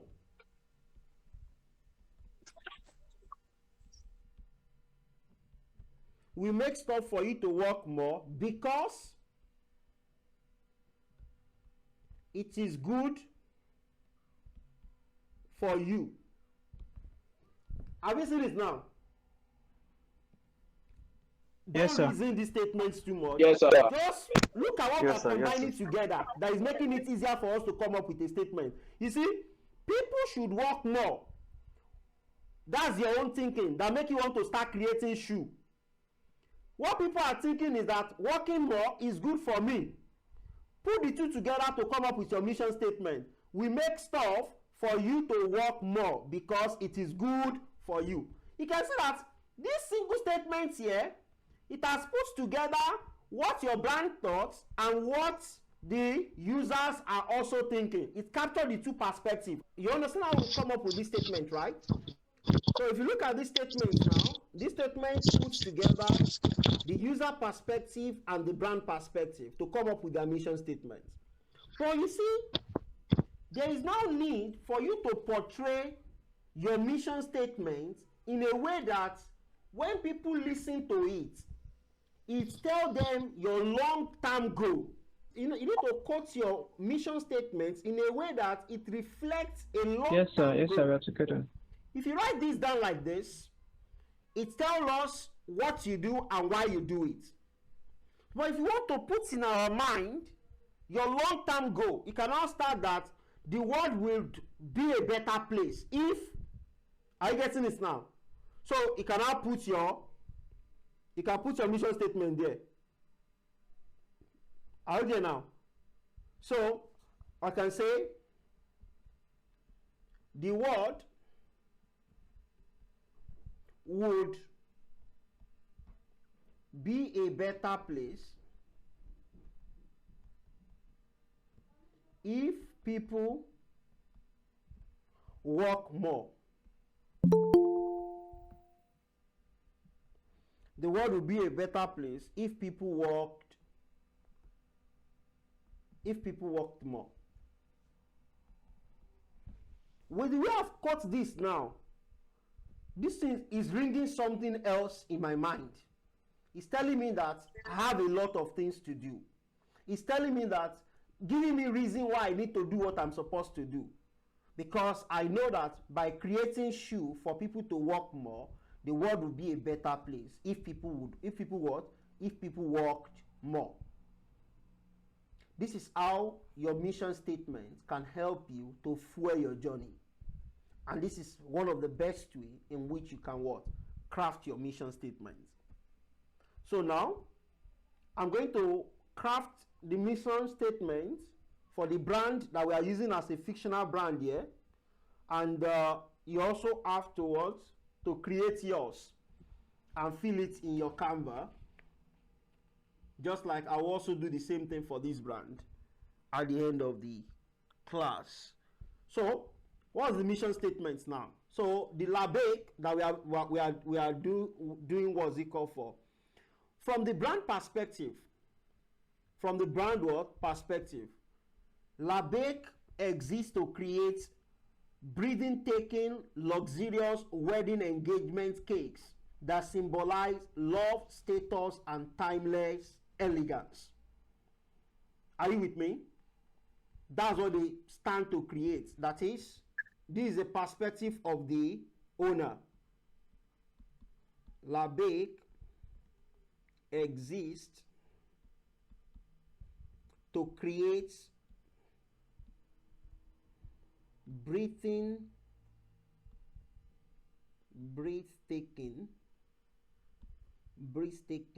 luxurious cake, wedding cake to be precise, wedding and engagement cake that symbolize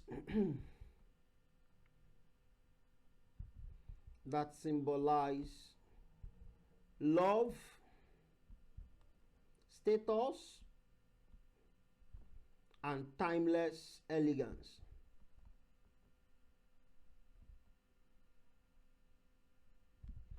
So that's the perspective of the brand owner. Now, what's the perspective of the users? The perspective of the user is that couple could, let me use the word couple wants to celebrate their love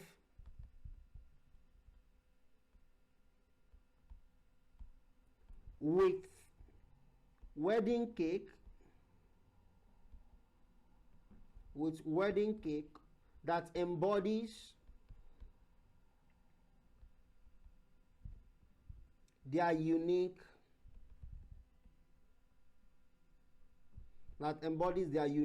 journey. We have the user perspective and the brand perspective. So when we put this together, it can help us to carve the mission statement for LABEC. If I'm going to put these two together, it might take me time, but I can come up with a statement like this. It might take a bit of time to coin the right words that will put together the user perspective and the brand perspective. However, it's your work. You just have to take time to refine it until you have a single statement that says it all. So we say the world will be a better place. The world will be a better place if every couple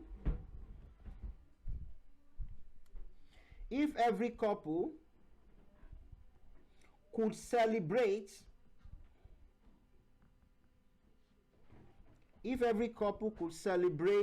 their love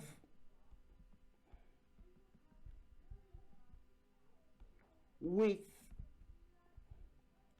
wedding cake that embodies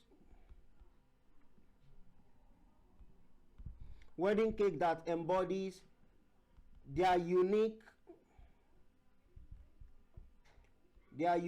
journey, crafted with elegance. I continue here. Crafted with elegance, artistry, and exclusivity.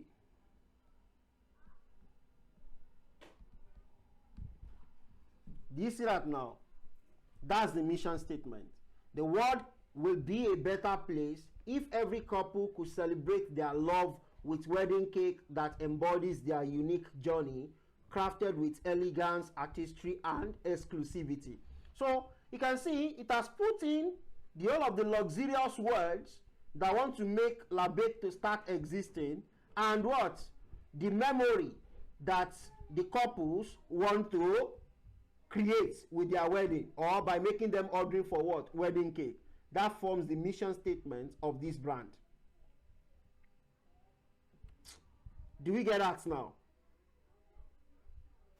Yes, Yes, sir. So, if you are to create that of your brand, you now need to do what? Take back, as a designer or what have you, write down your perspective and what? Your user's perspective. Put it together to come up with your what? Your mission statement. If this one seems kind of too ambiguous, you can use the first example that we have. Very simple and thinking thought. What's that thought? Is that we want to do what? We want people to work more. Why did you want people to work more? Oh, what will people think if we ask them to work more? So you think better, okay? People also are thinking that if they work more, their work is good for them. Putting the two together is that what? The world is going to become a better place if people could work more. And that's the reason why you are creating stuffs in order for people to do what? To work more, because it's good for them. So you can also think of the same thing with your brand. Okay, you are designing. Why are you designing? So you are designing in order for people to what? To, I don't know. Who will borrow me words? You are designing for people to increase their sales. Maybe that's it. Then You are designing for brands to elevate their visual identity. Okay. Go back to the brand's perspective now. Why do you think brand are what? Why do you think brand want to brand? Yeah, let me put it like that.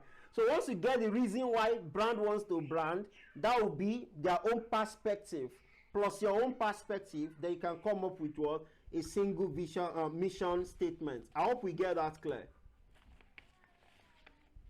Yes. All right. So Yes, sir. back to the next one now. So you have declared your intention now, right? So the next thing you want to do now, after the declaration of intent, is to what? Is to go to belief and values. That is, with what values will you fulfill your mission? So the value and belief, it has to do with what you believe. That is, the kind of value that you yourself embody. Do you get where I'm coming from now? So what do you believe? What's your guiding principle? That's the beliefs and value here. Because it is what you are going to use to fulfill this mission. You cannot give what you don't have. So ask yourself, what are the things you have? For example, for this brand, they have exclusivity. They believe in that. Excellence. That is, anything that is coming from their brand, it will be excellent. Elegance. Anything coming from their brand is going to be top notch. Attention to details. They will not do everything ori to collect money. They take their time to do your job. So don't expect them to do ori job. No urgent job. Memorability. They can create that memory that you are looking for. these are their values, these are their guiding principle. Now, if you are writing your own, it's not enough for you to just list all these values and belief. They believe in excellence, they believe in attention to detail, they believe in memorability, they believe in exclusivity. It's not enough for you to just list all these things out, because these are the things that you want to use to do what? To fulfill your mission. If that should be the case, define each of these value in line with what you are doing. Is somebody getting what I'm saying here? Each of those values, define them in line with what you are doing. So if you look at it now, we have exclusivity. What does it mean to be exclusive? That is, each cake is a one of a kind masterpiece. They know they repeat design. It's a culture for them that any cake is not going to look like the previous one. We have it. Opole. Am I making sense now? That's what I mean by exclusivity, because the word exclusivity is relative. It can be exclusive in terms of the kind of people they serve. It can be exclusive in terms of the way they talk. But they are now telling you that the exclusivity is in terms of the masterpiece that we create. No one is going to look like the other. So, what's the exclusivity of yours? Just come up with your own value. That's what I'm saying, that when you pick each of your value, you have to define them in line with what you mean. Don't let it just be a general English word. Okay? So, excellence. What do they mean by excellence? Only the ingredients and craftsmanship. We know they use material.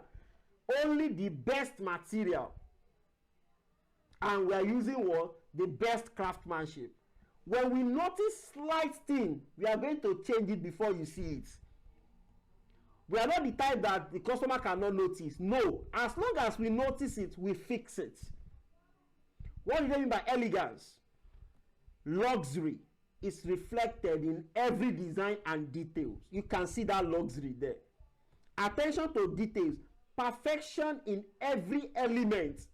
Nothing like this one look fine, but I get the reason they cannot get this one well. Nothing like that. It must be perfect. Memorability, cake that becomes the highlight of the celebration. You don't see a situation whereby the wife will be like, that wedding cake picture no dey here. Highlight of the occasion. When they decided to create content of that wedding, the first thing they want to show you as a grand opening of that content na the cake. So you understand that now?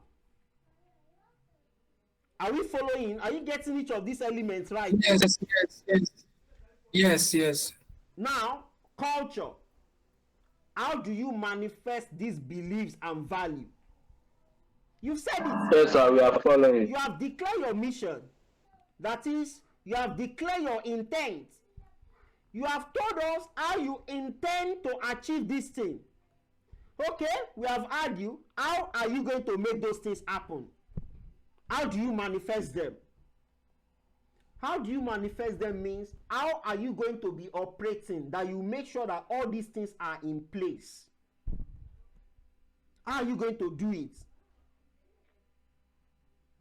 Number one, exclusive by appointing only cake consultation and tasting.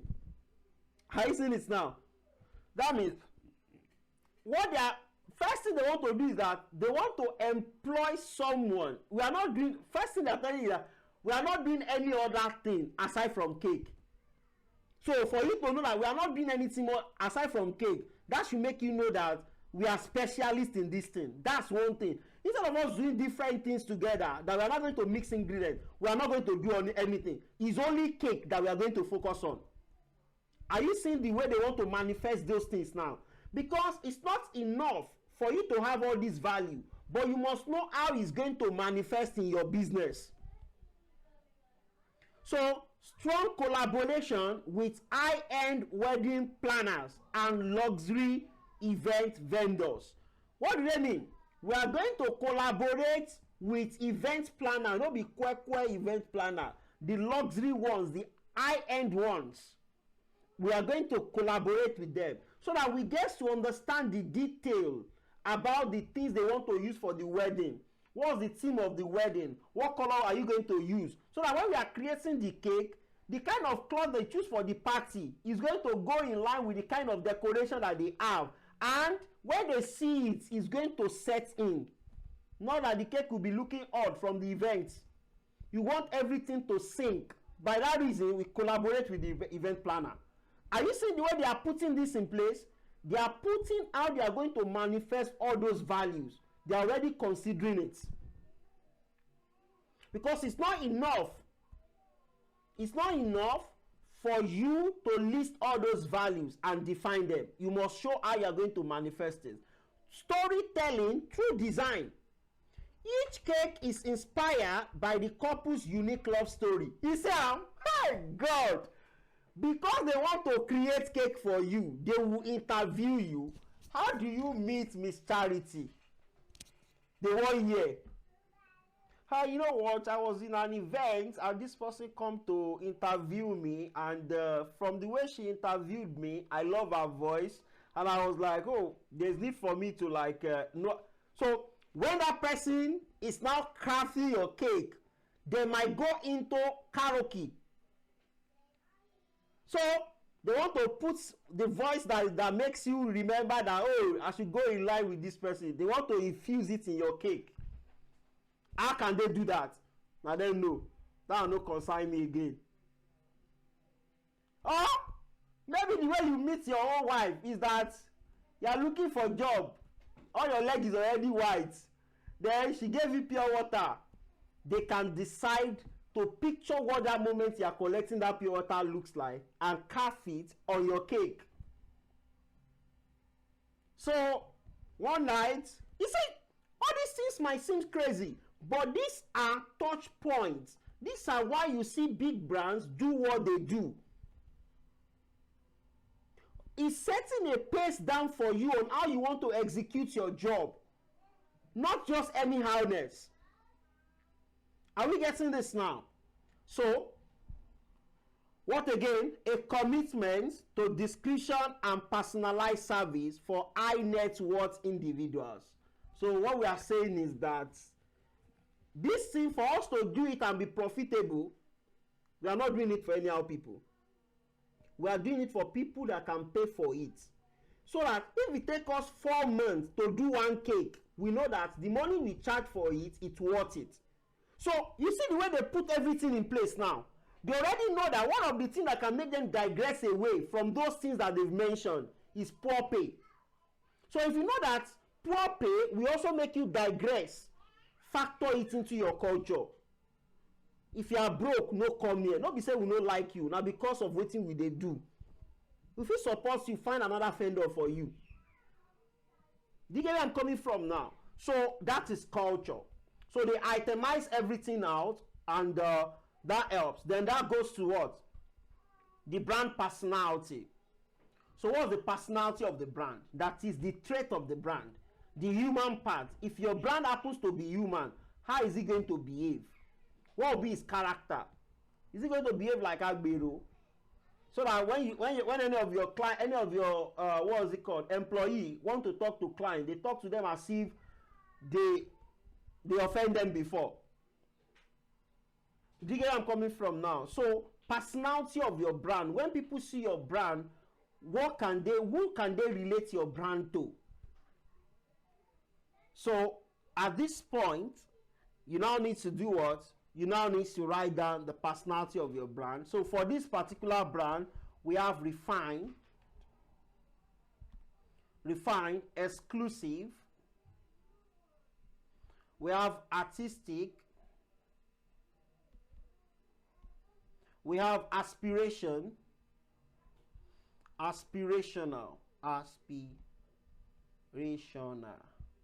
and we have customer centric. That's the personality of this brand. Now, another thing you need to do here is to pick all these attributes like this. I don't know how you can do it, depending on the method you use to arrive at those things. Some method might be that you have a mentor that you already, like, you are picturing to be like. Some can be that there is a scholar that you're already emulating and you want to be like that person.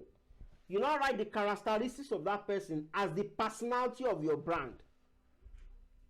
Or you just come up with the personality that you want your brand to have.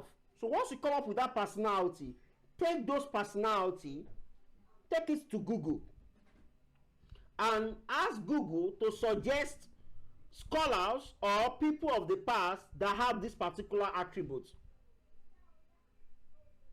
They are going to bring different of them and their story alongside. So read their story, see the one that connects with your brand, get the picture of that person, put it on your Canva.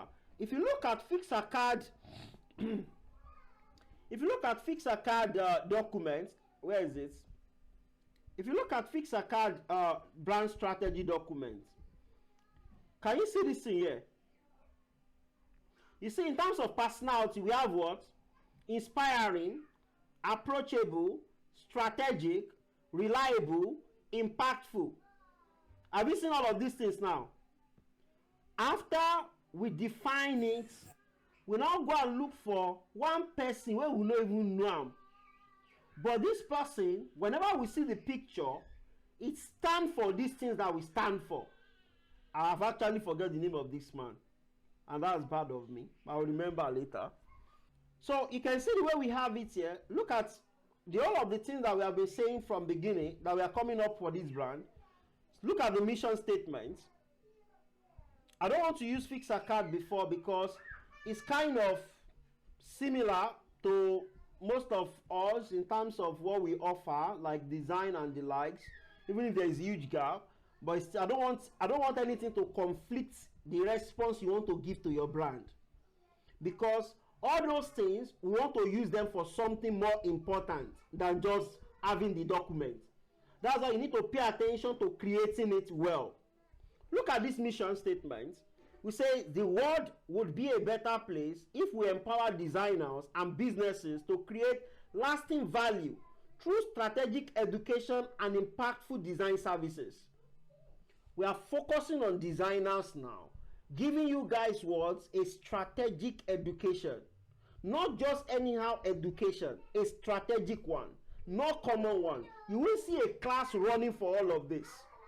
And these are what designers really need to break through, to help business, not fancy designs only.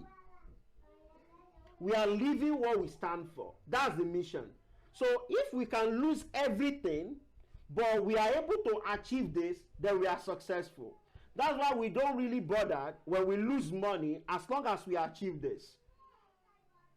Now, what's the belief and values that will make us to what? To make this happen is that education first approach.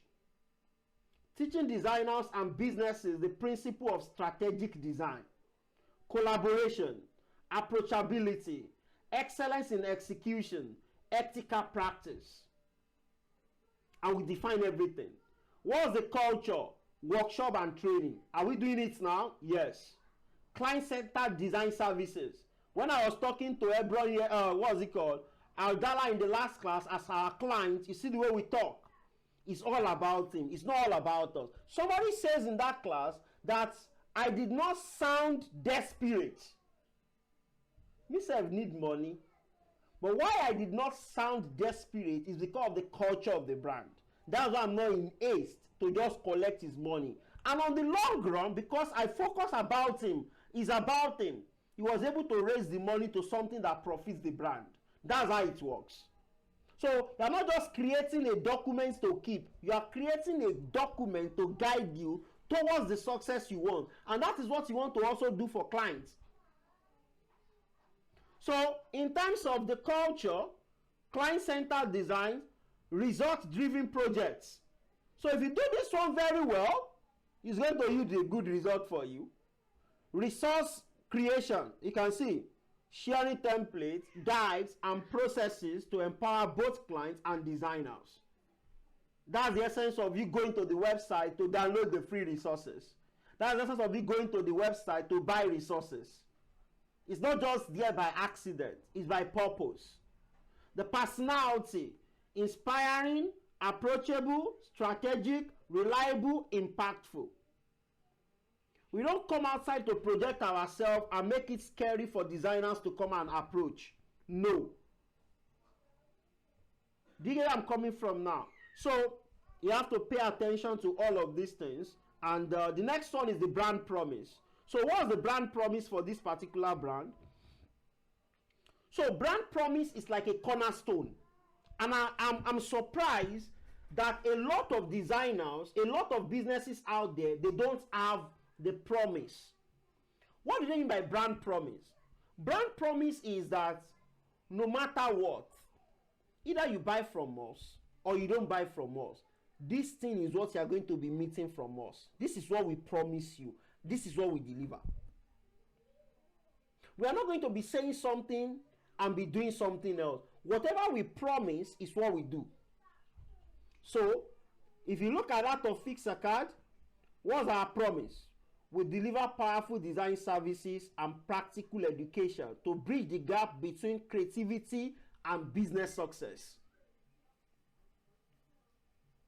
Are you seeing it now? So there is a huge gap between creativity and business success. What, go out there, just go on Behance. You see a lot of them dropping a lot of banger designs. When you look at it, you ask yourself, God, when? But all those designs are not solving any problem. Designers just focus on creating a fictional, creative, good-looking design. Designers are not focusing on what? Creatively creating a design or a brand that people that have money to invest can dream to buy. You just want fancy something in your portfolio. No, we need to bridge that gap so that designers will know that they are more than the pixels arranger. You are really a problem solver. So that's our promise. We promise you that you'll be good at the design, and at the same time you'll be able to solve problems. Now the last stage is what? The unique idea. What's the unique idea? That is the first thing that you want people to remember whenever they mention your brand or they come across your brand. And what's that thing? For us, a hybrid academy and agency transforming design into a tool for business growth. That's we. That's what we want us to know. That's what Fixacard want to be known for. They want to be known as hybrid academy. Hybrid means sometimes it might be online, it's mostly online, and sometimes you can have it physical. But you have to know that Fixacard is for transforming design into a tool for business growth. Not just a tool to showcase that you are good or anything. It has to be a growth. If you are doing a fine design, it has to be for your growth. If you do fine design for clients, it has to be for their growth. At the end of the day, what's the functional benefit of all these things? And what's the emotional benefit?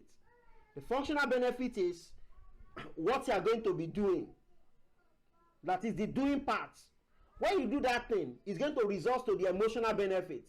How you make them feel after doing that thing. So, delivering tailored design solutions and practical education that drive measurable business success. So, you can see a good example is the one we are hearing right now. That's the functional benefit. What's the emotional benefit? Empowering and inspiring clients and designers with trust, inclusivity, and the transformative power of design. And at that, we are done with our brand pyramid. Once we are able to come up with all these statements, we are done with our brand construct pyramid. We can now move to the next stage where we are going to be considering the stakeholders. So right now, before the next class, we are going to fill the brand construct pyramid for, what is it called? For the LABEC. And when we do that, we'll move to the stakeholders. But I'm very sure that you have seen example of a complete brand construct pyramid that is currently in use. So you just need to go and create yours as well. When you create yours, we want to see, because all this exercise at the end of the class, you have to submit them, we have to see them, and that makes you get your certificate. But we don't want you to just do it for yourself only. We want it to be part of your what is it called? We want it to be part of your tool that you are using for your clients, that is fetching you more income and making you solve more problems. So if I were you, I would take it serious. If I were you, I will master it than the person that is teaching me. And how will I do that? I will assume that he's asking me to go and teach somebody. And I will have to teach somebody at the end of the class. Find somebody, either the person need it or not. Do it for yourself. Do it for a fictional person. If you want to create any fictional project, make sure you have this thing done. And assume that you are doing it for a client. It will widen your scope. It will prepare you for the tasks ahead. It's not like when you see clients, that's when you now start trying to remember. Let it be part of you. Be a teacher when you are not teaching. Be a designer when you don't have a client. Not when those things come in, that's what make you be. No, you have to be it naturally. See, if you cannot offer it for free, you cannot charge for it. If you can't offer it for free, there's no way you can charge for it. You need somebody to give you a platform to get this thing done for them. Aside from doing it for yourself and pushing yourself to make sure that it's work, you have to force somebody to give you a platform to do it for them. You now be measuring it and you are making sure that they are doing it alongside with it until you see them successful. There is a lot of time for you to make money. So if you can sacrifice the starting period to lay the foundation that you really want, you will go out of poverty without coming in back. But if you are in haste, you will go out of it, but you come back later. So designer, I want to start making 6 figures after 1 year of your design. Well done, bro. You will make it if you keep up like that. But it will make you forget to make your foundation solid. By the time you start making it, you are coming back to not make it again. Let you understand something. In life, the kind of success that you are pursuing is going to determine the kind of suffering that you are going to attract. But it is good for you to attract that suffering at early stage of your life, so that the experience, the lesson that you are going to get from that suffering, you are going to use it for your entire life as you are growing and as you are in a success. Don't be in haste. Gather the right education. Don't worry. Let them be getting the accolades. How long will it take for people to stop giving them the accolades? When they know them for that, they will stop. It become a normal thing.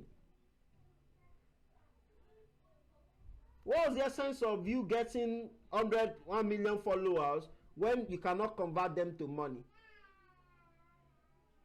You see a lot of people, 10,000 followers, 11, don't worry. Don't let those things bother you. If it is 1 follower that you have, as long as that 1 follower serve the purpose while you are there, it's okay for you.